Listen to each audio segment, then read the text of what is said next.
Let's finish up with our winners and losers of the week. As always, Ted, kicks off. Who do you have as your winner of the week? The tush push survives, Gabe. It's been tabled for the time being. They go through their competition committee and they look at all the different rule propositions and changes. Tush push was one that was thrown out there. The Packers had their proposal for a rule change. A lot of heated conversation, it sounds like, but it's been tabled. Tush push survives. 16 teams were in favor of the rule change. They need 24 to be in alignment. They didn't have the numbers this go around, so get ready. Try and find a way to defend it. It's coming back. Good luck. Yeah, I do you think have you ever thought, hey, that's not a football play? no, Neither have I. It the argument could be made. It's like the most football-y football play of all time. They are going to try to push you backwards. Stop them. This big, strong quarterback is going to try to gain yards. Stop him. I yeah. The only thing that's ever frustrated me about it is, of course, it's okay to push and aid on offense, but they took away the ability to push on field goal block. I think that's stupid. I think you should be able to push on field goal block still. But other than that, no. I think that's a fair trade. Why don't defenses do that? Why doesn't the linebacker and safeties on the tush push come and push the back of the defensive lineman? I don't I know you can't on field goal and everything. I don't know why they don't do it there because there's always the threat of I mean, I don't know how many times they, you know, run the little flip play or something like that. If you overcommit, they still have the ability to change up on you. I guess they're saying we'd rather yield half a yard and give you the first down than potentially give up something big. I don't know, but maybe they'll see. Maybe we'll see that. Teams are going to have to figure out a way to defend it. You can't just say go ahead, take the first down forever, or maybe you can.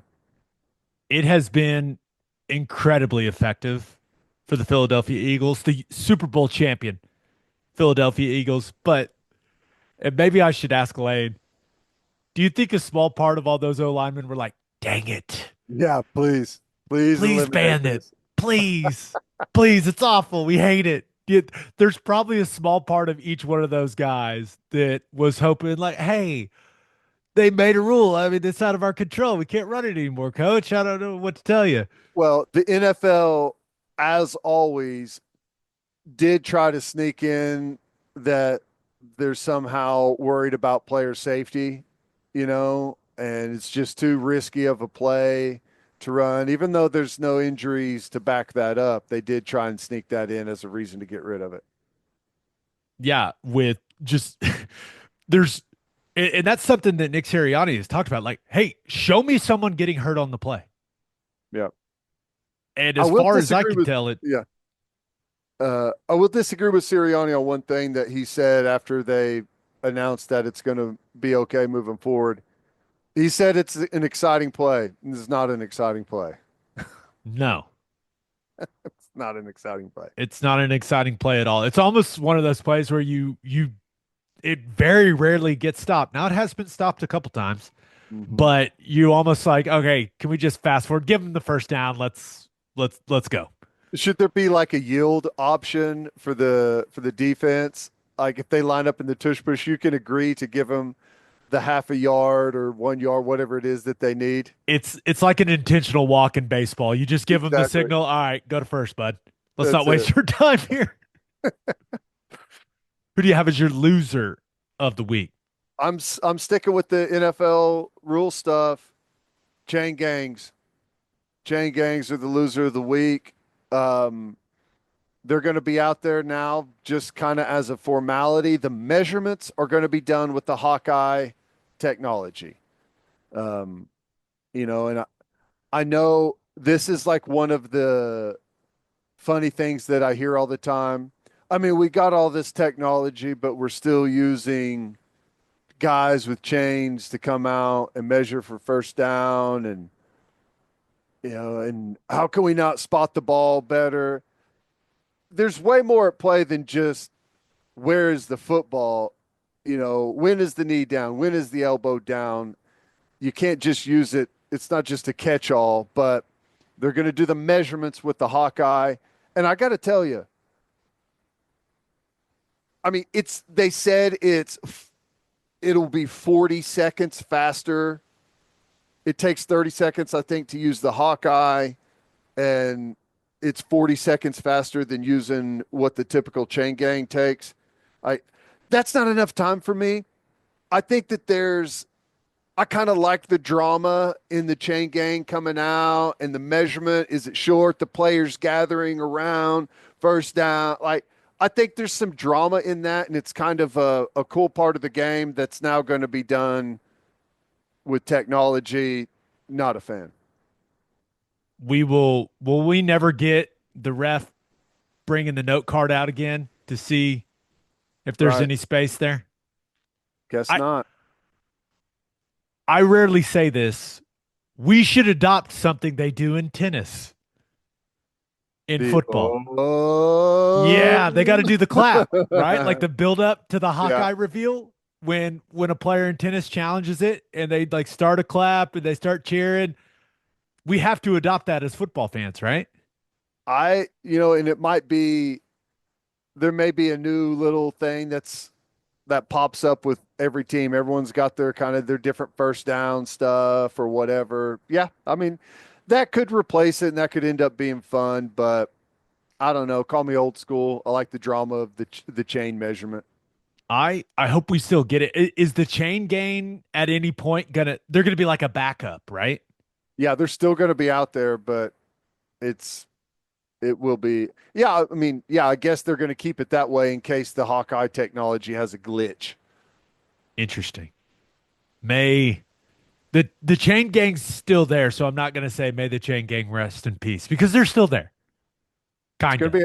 Stay awake over there, guys. We may need you. You just never know. Can you imagine if one of the like they cut to one of the chain gang guys, he's really Snoozing struggling to on the stay phone. awake? Yeah. Hawkeye technology. Yeah, you got to do what they do in tennis, where they do, there's a build up to the reveal of whether the ball's in or out or on the line. Like it's fun. Yeah. Fun. We'll see how they do it. All right, let's get to my winner and loser. But first, We are brought to you by Mando. We are Mando men. Mando's whole body deodorant is the only deodorant that I use now, and that's the truth. Not just lying for the ad read here, okay? It's safe to use anywhere on your body and is aluminum free and dye free. The Clover Wood scent is great. So is the bourbon leather, but the Pro Sport is becoming the favorite around here. I like to have options, which is why I love the 3-pack. You can order that, and it has one of each scent. Luckily, I have a discount code to help you get hooked on the best smelling whole body deodorant on the market. New customers get $5 off a starter pack with our exclusive code OK Breakdown, and that equates to over 40% off your starter pack. Use code OK Breakdown at shopmando.com. SHOPMANDO.com.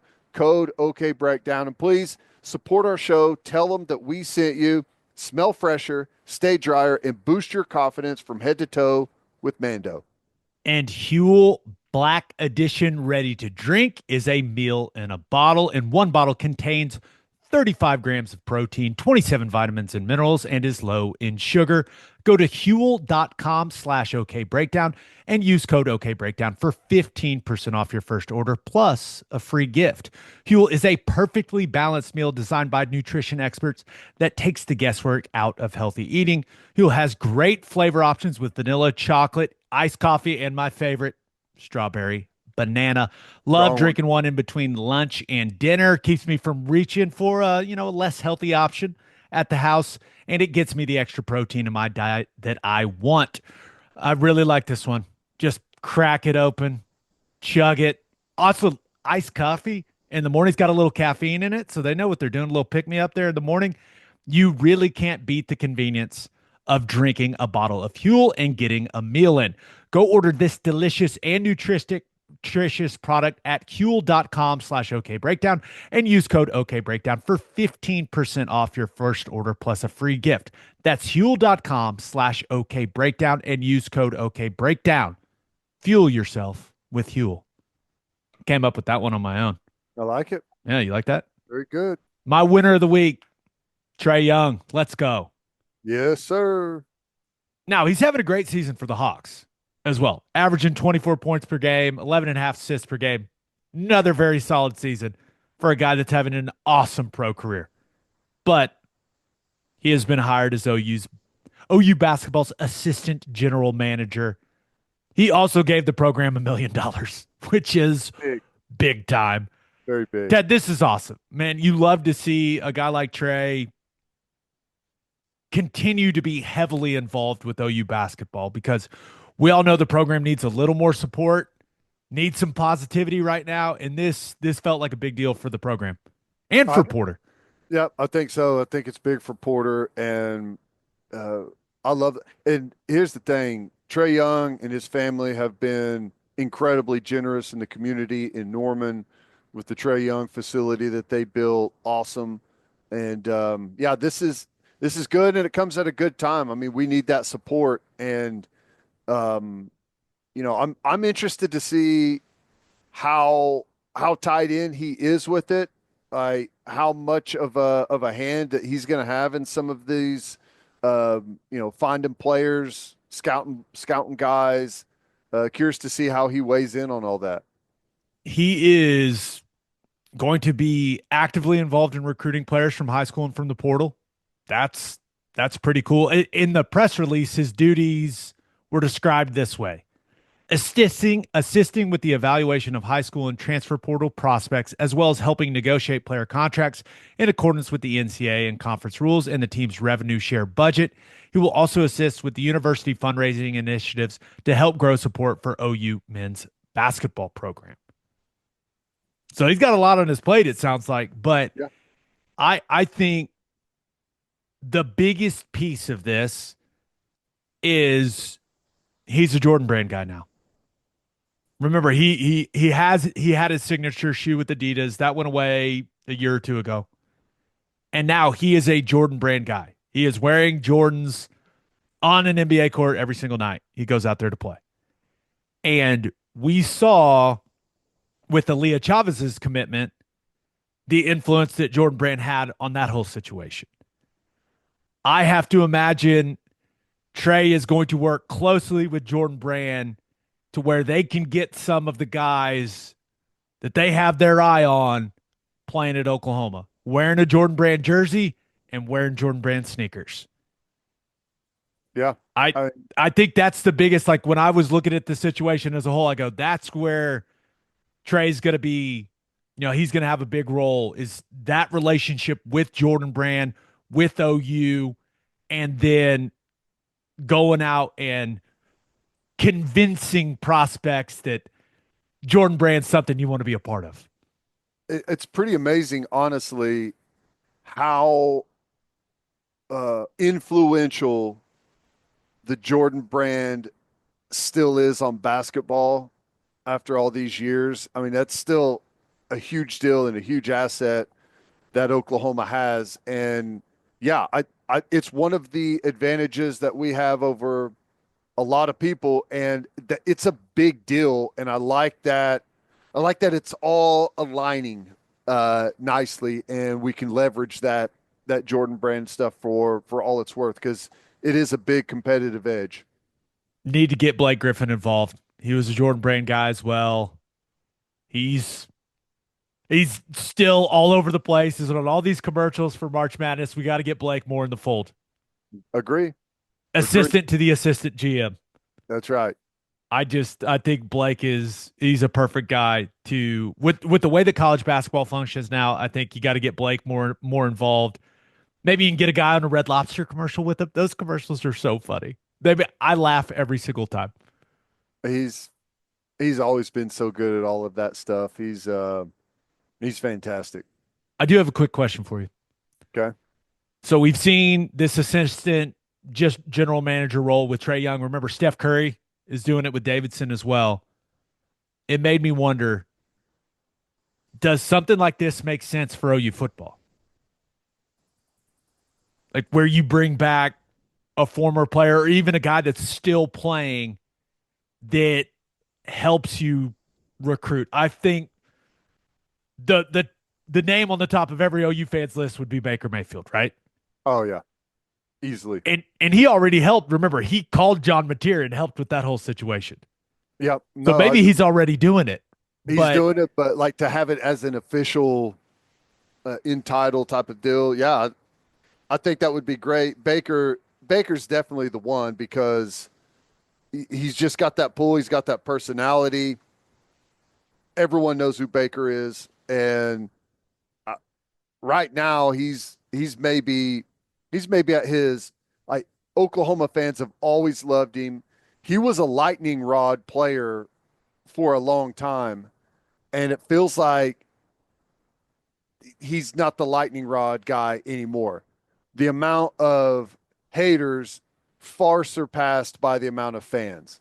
It feels like the Browns situation and how all that has gone after his departure has probably benefited Baker Mayfield immensely. It's like everyone in the NFL is rooting for him now. It's awesome. his approval ratings as high as it's ever been. Very high. Yep. And I think Baker would be the easy answer for an assistant general manager for OU football, like helping with recruiting and that type of stuff, just because of his personality. Maybe you just get Lane Johnson and Creed Humphrey to call all the linemen you're after. Yeah. That, that works Orlando well. Brown in there. You want some personality in the recruitment as well. Maybe Orlando Brown Jr. is your guy. We can handle it by committee on the offensive line. Creed, Lane, get Trent Williams going in there as well. Trent is so funny too. But you could get Lane to call all the country guys. Right. He could just, he could stay in that lane. No, it'd be, I think if you want those guys to help you recruit some linemen, they could be very influential. One guy I thought would be really good, Sterling Shepard is awesome. Yeah, that's true. And you talk about the personal connection to the program, playing there, his dad playing there, growing up around here. He could, he could add something to the recruitment process for a lot of prospects. That's true. Yeah, that he would. I didn't think about that one. That'd actually be really good. Yeah, I Tony agree. Jefferson also. There's options out there, man. We need to do like former players committee office, right? They got their own office in the building. Just a call center, Call some type of call call center. center. And The even old school, for like when they used to have the celebrities up there on the to do the phone in. That's funny. like telethons, Telethon, yeah. that's exactly what we need for OU football with the former players or the current the current NFL stars. That That's would be actually a hell of an idea for NIL, an NIL telethon with the former players answering the phones. well, I think we can pass that along to the proper people. Yeah. My loser of the week, college basketball fans. Ted, it's the chalkiest Final Four imaginable. Who are we supposed to cheer for? It's the number one. It's the number one seeds. Like it's sometimes there's an obvious underdog that all the fans that don't have a team in the Final Four can just rally behind and cheer for. Right. What do we do with this? What do we? I'm definitely not cheering for Auburn. I'm not. I will never be a. Oh, let's support the SEC guy. I'm just. That's just not the way I am. Not going to happen. Not going to happen. So what we're cheering for is are the Houston Cougars America's team this weekend? They're my team. That's who I'm cheering for. I guess they're not exactly what you would call an underdog by any stretch, but you're right. And I know there's been a lot of conversation about whether this is good or bad for college basketball. I mean, I'll say that I love an underdog story. I got no problem with that whenever it happens. I will cheer for that any day of the week, but I'm also not against seeing the best of the best, the four best teams going at it. And I think we've got the four best teams going at it. That's all you can ask for. And you look at the matchups. Florida versus Auburn's really interesting. Yeah. It'll be interesting to see how healthy Janai Broome is with that. That was a kind of weird elbow situation against Michigan State. He came back in, but how effective is he going to be? I like Florida in that game, and I like him for one reason: Walter Clayton Jr. Yeah. That dude gets buckets and hits big time shots, and I'm sure Auburn will have a plan to limit Florida's damage from three. But I like the Gators, man, and for some reason I'm not quite sure why. I'm really starting to not like this Auburn team. I'm not entirely sure why. I maybe it's because they're so old and it feels a little unfair. It's crazy. They I got a think guy that's starting for him that's 24. Get a job, dude. I was looking at their roster. I think they have 11 seniors on their roster and like 5 juniors. That is an old basketball team. And that's one of the things people have always said: age, experience, all that helps in the tournament. And I think that's been big for them. It's crazy, though. I mean, to think of how long those guys have been playing college hoops is wild. And maybe this is one of the good developments of NIL is even though we got the transfer portal and they may play for 5 different teams, I think it is going to help the sport have older, better players for longer. You can just get a higher level of play. Right. It's a better watch. And that's what I'm expecting in the Duke Houston game. Yeah. It's an interesting dynamic in that one though. Kind of grown men versus some young lottery picks. And a clash of styles. Duke likes to get out, score. They're up and down the floor, and Houston is known a little more for a grinded out type of pace. So, no. It'll be I think it comes down to one thing for Houston: 3-point shooting. And they have been a very good 3-point shooting team. They got to shoot it really, really well because, and I know everyone talks about Houston's defense. That's like the first thing everyone wants to talk about. You're only going to slow down Duke so much with all the dudes they have. Right. And it'll be really interesting to see how the game is officiated as That's well. true. That's a good point. Yeah, very good point. But no, but even if they let a lot go and Houston can be super physical with Cooper Flag and Con Knipple, you're gonna have to score. You're gonna have to hit threes. And Houston has hit a lot of threes all season long. They've hit a lot in the tournament, but I think they got to hit like 12 to 15 to win this game. And this is the game I'm most excited about Yeah. because I'm not a big fan of Duke. I'm a big fan of the way that this Duke team plays. Let me make that clear. So I want Kelvin Sampson to go and win one. I really do, but I like Duke. I'm rolling with Duke until I think they're gonna win it all. I think Duke's the best team. They got the best player. Um, I mean, if I had to pick right now who wins the championship, I would pick Duke. But like I said, I'm cheering for Houston. I think a lot of people probably feel that way. Yeah. I I really think 3-point shooting because Maluach is just he's so good at protecting the rim. Like how many buckets are you gonna get in the paint if you're Houston? Right. So clearly they're going to have to do what they do on defense to slow down Flag and this entire group. But I like Duke. Give me Duke to beat Florida in the title game. I guess we'll Duke. record another episode before that Yeah, title game takes place. So we'll get to recap what happens in the Final Four. that'll be fun. I'm happy with where we're at. It should be a fun conclusion to the tournament. Really good basketball. I mean, I honestly think that anyone that is left in it right now can win the thing. Clearly favor Duke, but I think everyone's got a chance to win it. Matchups matter. Styles make fights. We'll see how it all unfolds.